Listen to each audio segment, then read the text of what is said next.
आज के टाइम पे जो बड़े कॉर्पोरेट इंडस्ट्री होते हैं जैसे कि Maruti, Apollo, Ford, Ranbaxy, Dabur, Hindustan Times, Steel Authority, NTPC, ONGC, GAIL, Vedanta, भेल, होंडा, आइसर, एस्कॉर्ट्स या फिर अंबानी, अडानी, डालमिया, सिंघानिया, बर्मन, जिंदल, मुंजाल, गोयनका, मोदी, मित्तल, टाटा, बिरला, ऐसे बड़े बड़े कॉर्पोरेट इंडस्ट्री में क्या डेजिग्नेशन होते हैं, यानी ऐसे बड़े कॉर्पोरेट इंडस्ट्री में क्या क्या ऑफिसर रैंक होता है। स्पेशली इनको बोर्ड ऑफ डायरेक्टर कहा जाता है और कंपनी के अंदर जो बड़े डिसीजन लेते हैं इन्हीं के माध्यम से लिया जाता है।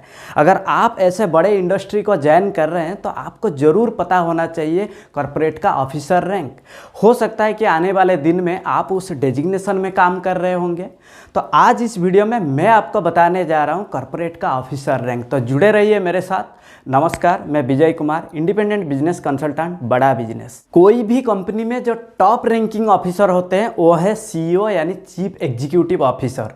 सीईओ एक ऐसा इंसान है जो कि कंपनी का डेली ऑपरेशन को गाइड करते हैं। इसके अलावा इनका बहुत सारे रिस्पॉन्सिबिलिटी है, जैसे कि ये कंपनी के अंदर जो एम्प्लॉई होते हैं उनको मोटिवेट करते हैं और कंपनी के अंदर एक पॉजिटिव कल्चर भी क्रिएट करते हैं। इसके अलावा कंपनी के अंदर एग्जीक्यूटिव और ऑफिसर्स और जो डिपार्टमेंटल हेड होते हैं उनको ये सपोर्ट भी करते हैं और कंपनी के अंदर जो हाई लेवल डिसीजन लिया जाता है ये डिसीजन सीईओ ही लेते हैं। इसके अलावा ये भली भांति समझते हैं कॉम्पिटिटिव ट्रेंड्स को और इंश्योर करते हैं कि अपना कंपनी जो है वो प्रॉफिटेबिलिटी में चल रहा है। इसके बाद जो ऑफिसर रैंक होते हैं वो है सीओओ यानी चीफ ऑपरेटिंग ऑफिसर, जो कि सीईओ के बाद नेक्स्ट हाईएस्ट रैंकिंग ऑफिसर होते हैं। सीओओ जो कि डे टू डे ऑपरेशन में हेल्प करते हैं ताकि सीईओ फोकस कर पाते हैं नेक्स्ट लेवल बिजनेस स्ट्रैटेजी बनाने में। तो सीईओ का कुछ रिस्पॉन्सिबिलिटी होता है, जैसे कि ये कंपनी के अंदर एग्जीक्यूटिव ऑफिसर्स और डिपार्टमेंटल हेड के साथ काम करते हैं।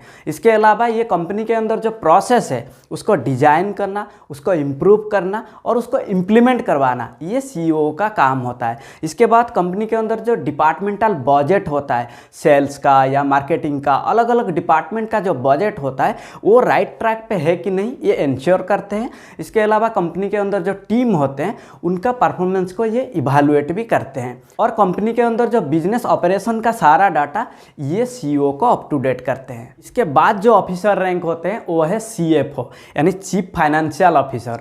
सीएफओ कोई भी कॉर्पोरेट में आप एक प्रकार इनको ट्रेजरर भी कह सकते हैं, यानी कंपनी का जो फाइनेंशियल हेल्थ या फिर कंप्लीट फाइनेंस को ये मैनेज करते हैं।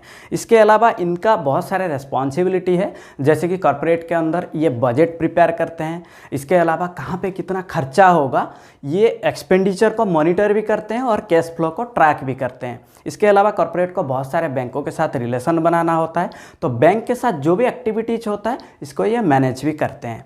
इसके अलावा कंपनी के अंदर जो फाइनेंशियल प्लानिंग होता है, जो फाइनेंशियल स्ट्रैटेजी बनाया जाता है, यानी कंपनी को कितना लोन चाहिए या फिर कंपनी को कहाँ पे कितना इन्वेस्टमेंट करना है, सेल्स पे कितना करना है, टेक्नोलॉजी पे कितना करना है, मार्केटिंग पे कितना इन्वेस्ट करना है, इसका इनपुट्स जो है ये सीएफओ ही देते हैं।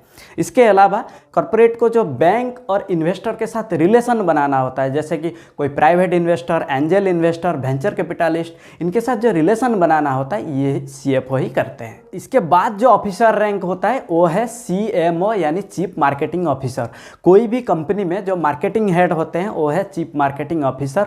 तो चीफ मार्केटिंग ऑफिसर का भी कुछ रेस्पॉन्सिबिलिटी होता है, जैसे कि ये कंपनी के अंदर advertising, sales, marketing, promotion, digital channels, ये सबका स्ट्रैटेजी बनाते हैं। इसके अलावा ये मार्केट को अच्छे से रिसर्च करते हैं, कस्टमर का एक्सपीरियंस को इम्प्रूव करते हैं और कस्टमर का नीड और एक्सपेक्टेशन को समझना ये भी सीएमओ का रिस्पॉन्सिबिलिटी होता है। इसके अलावा ये मार्केटिंग ट्रेंड्स को आइडेंटिफाई करते हैं और ज़्यादा से ज़्यादा कस्टमर तक पहुंचने का अपॉर्चुनिटी भी क्रिएट करते हैं। इसके बाद जो ऑफिसर रैंक है वो है सीटीओ यानी चीफ टेक्नोलॉजी ऑफिसर।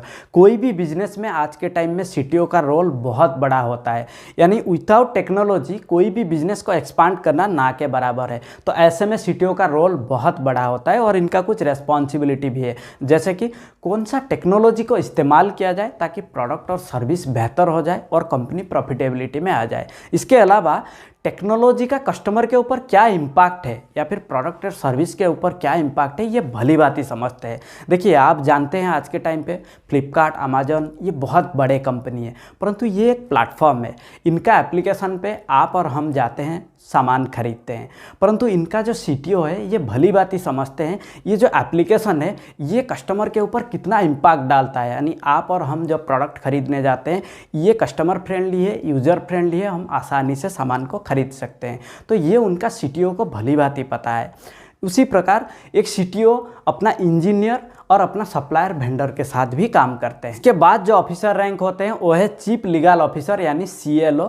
कोई भी कंपनी में लीगल रिस्क को कितना रिड्यूस किया जाए ये CLO का काम होता है। इसके अलावा ये लीगल स्ट्रैटेजी भी बनाते हैं, जैसे कि purchase agreement, merger agreement, GST return या फिर प्राइवेसी पॉलिसी, ऐसे बहुत सारे लीगल का काम जो है ये CLO ही करते हैं। यानी ये जो 6 ऑफिसर रैंक है ये कोई भी कॉर्पोरेट इंडस्ट्री में आपको मिल जाएंगे। इनको खास करके बोर्ड ऑफ डायरेक्टर भी कहा जाता है, क्योंकि कंपनी के अंदर जब मेजर डिसीजन लिया जाता है, जब बड़े डिसीजन लिया जाता है, इन्हीं के माध्यम से लिया जाता है। इसके अलावा और जो ऑफिसर रैंक है जैसे कि CSO चीफ स्ट्रैटेजी ऑफिसर या फिर CTO chief training officer, CPO chief procurement officer या फिर CLO चीफ लर्निंग ऑफिसर या फिर CIO चीफ इंफॉर्मेशन ऑफिसर।